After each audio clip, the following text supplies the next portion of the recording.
last night asinawo amanzi nakade sedramini kwashwa ngawo imoto. I don't understand imoto washwa zonke inhluku engathi umuntu othwele isho nethi izulu kwashwa imoto. Julius Malema is a corrupt motherfucker, and he need to be rotted in jail.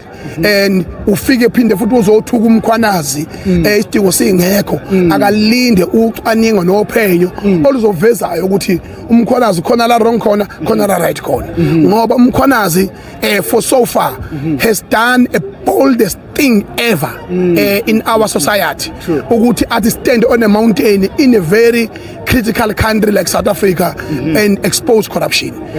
Kill me today, but I know thousands and thousands of Ngizwe, Phakela Mthakathi, Jacinta will rise again, and you can never amanzi now.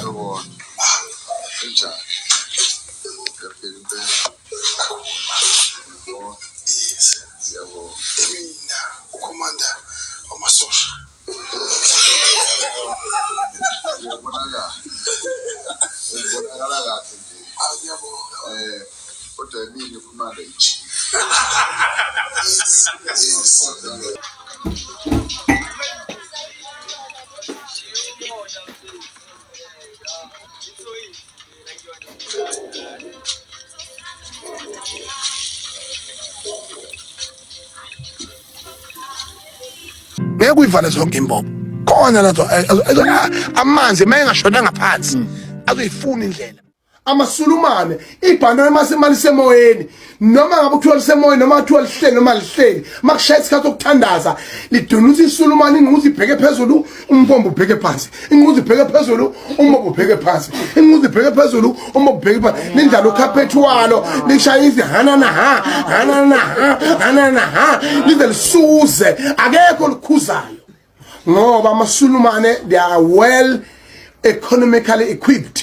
If you go to China, if you go to New Zealand, if you go to England, if you in Heathrow International Airport, nayazi anazi. Mama dad. Ak Photoshop la ngikhuluma into engiyazi. Kuphi lapha go Japan. Kunemthetho yakhona egcinwayo mos airport yakhona na ko Saudi Arabia. Niqokusa amahiya ningathandi ngoba you are here to bow. You are bowing for their religion, you are bowing for their culture, you are bowing for their rules. We have rules here in KwaZulu-Natal. We have rules here in King Shaka International Airport. I for me park to K park. So was a charm 14 May. So to the Kulum saying park was by the mass. With TikTok for okay, with TikTok. Father for so was a bomb 14 for I'm Sabens. I'm for I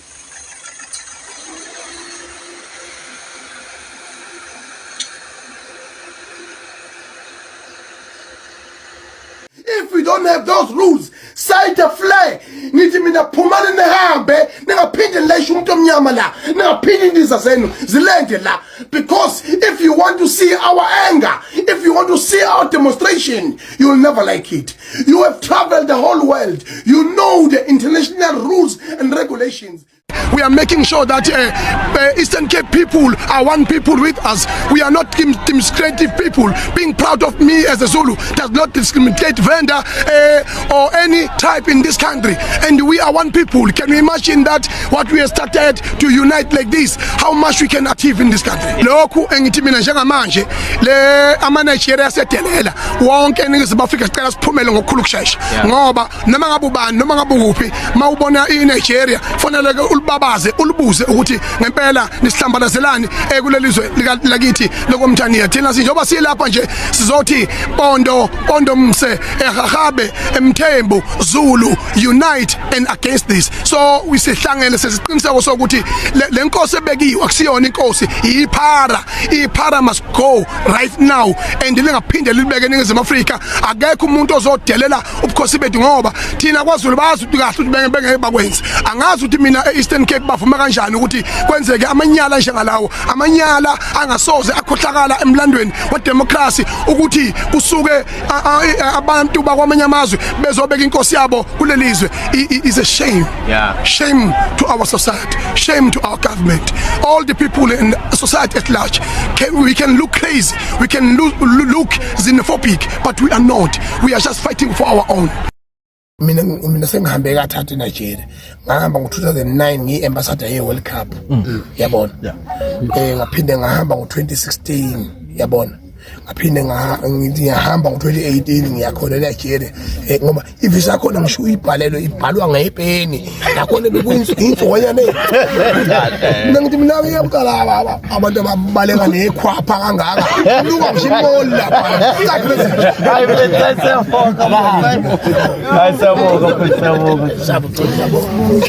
Ngikhulume mina ngenyoka efile. uJulius Malema ufana nenyoka efile.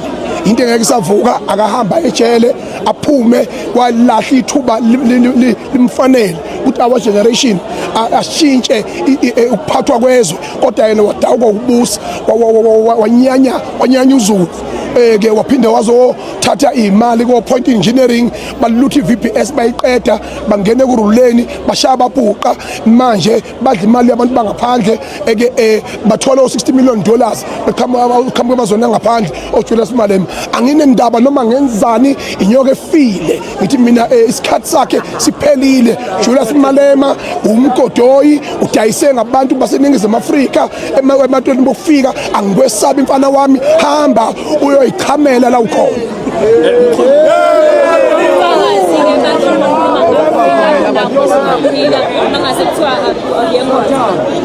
Angilibeki lapho mina. Ngithi kwaZulu mina mangifunile ngithola enkandla noma ngithole khona ngikona ngizomsendela location eza la kimi asabisika sokudlala manje. uJulius Malema upolitical devil but osopolitiki bamsaba nomongameli bamesaba simesabi ke thina injaji yithi siphethe manje futhi sokuthatha lelizwe silungise liqonde lithi ama-drugs utshwala kuvula utshwala iy'ngane zethu idaka ubusuku nemini zidayisa ngemzimba ihlaza lenzeka kulelizwe. We are demanding that all the illegal immigrants, they must be perished in this country with immediate effect. And we are also requesting that all cities around KwaZulu-Natal, they must identify campsites for those illegal immigrants so that they don't get harmed in terms of the areas where they are seated. And our people and our society and our community, we trust them that the message will reach them very sober so that they don't abuse, they don't hit each and every person that is legally or illegally or whomever is a foreigner. There is no country that can survive and have a wealth without international relations. Amakhosi amahahabe sabe ngunisi sonke kubalekile ukuthi we unite isikhathi sokuhlangana lesi ukuthi sinqobe lo sathane okwenzeka ezweni lethu la kwavuleleka khona abantu bokuhamba ukuthi bahlala kulelizwe kongemthetho sababekana namakhosi ke manje.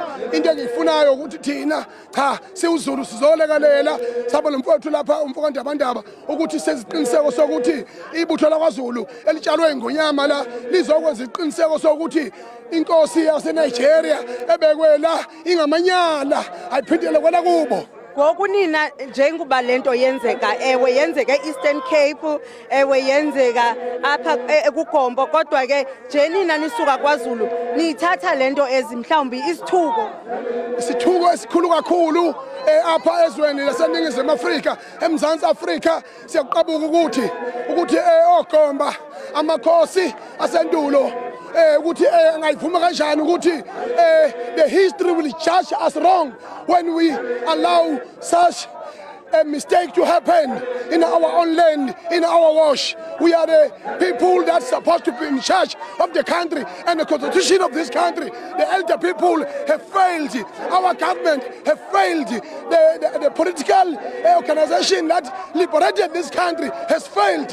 Now it's our time for us as black people to unite and bring back our land. City abahambe bonke esipika khulukazi ama Nigeria siyezekoli ziyakhala manje. Ngibuya ko France. Bonjour, comment ça va? Ça va bien? Comme tu as vu? Je m'appelle Ngizom Kono. Comment t'appelles-tu? Qu'est-ce que tu fais ici? Comment ça va bien demi? Comment ça va bien demi? Comment ça va bien demi? Nièce, voilà.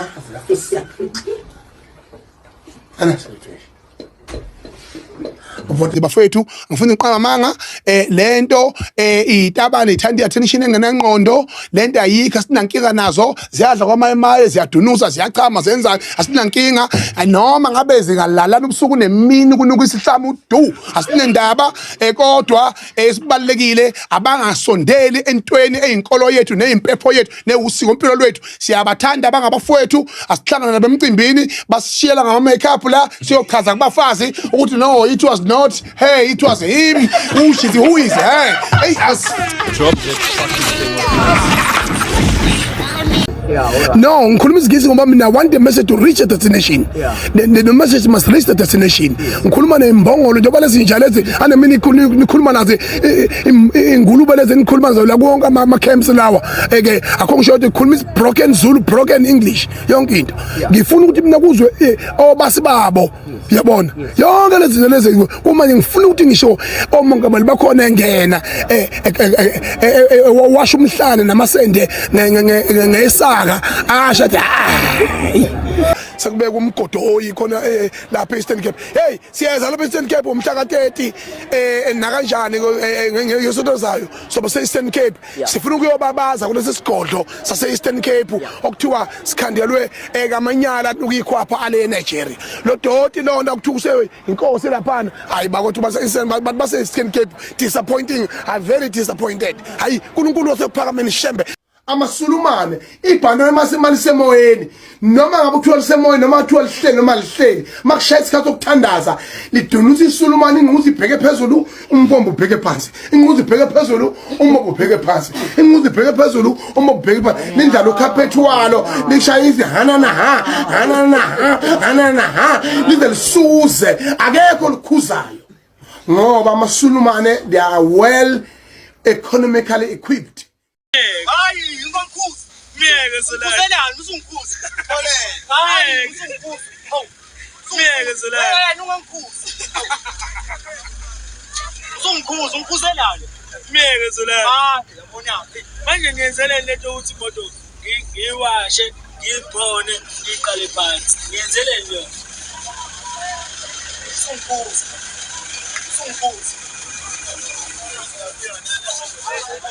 ngathi nemoto enokawasha abawu5 ngathi ngemoto enokawasha abawu5 kodwa ngeke uthini wethu kodwa Zolani mie hayi ngomfundo namhlanje shy content la shy content. If you go to China, if you go to New Zealand, if you go to England, if you in Heathrow International Airport, nayazi nje anazi mama dad akuphotoshop la ngikhuluma into engiyaziyo kuphi lapha go Japan kunemthetho yakhona egcinwayo mose airport yakhona na ko Saudi Arabia niqokisa amahiya ningathandi ngoba you are here to bow. You are bowing for their religion, you are bowing for their culture, you are bowing for their rules. We have rules here. It was Natal. We have rules here in Kinshasa International Airport. If we don't have those rules, cite a flag nithi mina phumani nihambe ningaphinde nilayishe umuntu omnyama la ningaphinde indiza zenu zilende la because if you want to see our anger, if you want to see our demonstration, you will never like it. You have traveled the whole world, you know the international rules and regulations. Julius Malema is a corrupt motherfucker, and he need to be rotted in jail. And ufike phinde futhi uzothuka umkhwanazi isidingo singekho akalinde ucwaningo nophenyo oluzovezayo ukuthi umkhwanazi khona la wrong khona la right khona ngoba umkhwanazi for so far has done a boldest thing ever in our society ukuthi at stand on a mountain in a very critical country like South Africa and expose corruption.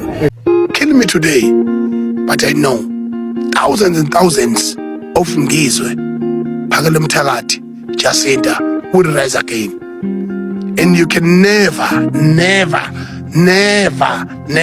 amanzi lawa ngeke uyivala zonke imbobo khona lazo amanzi mayengashonanga phansi azoyifuna indlela.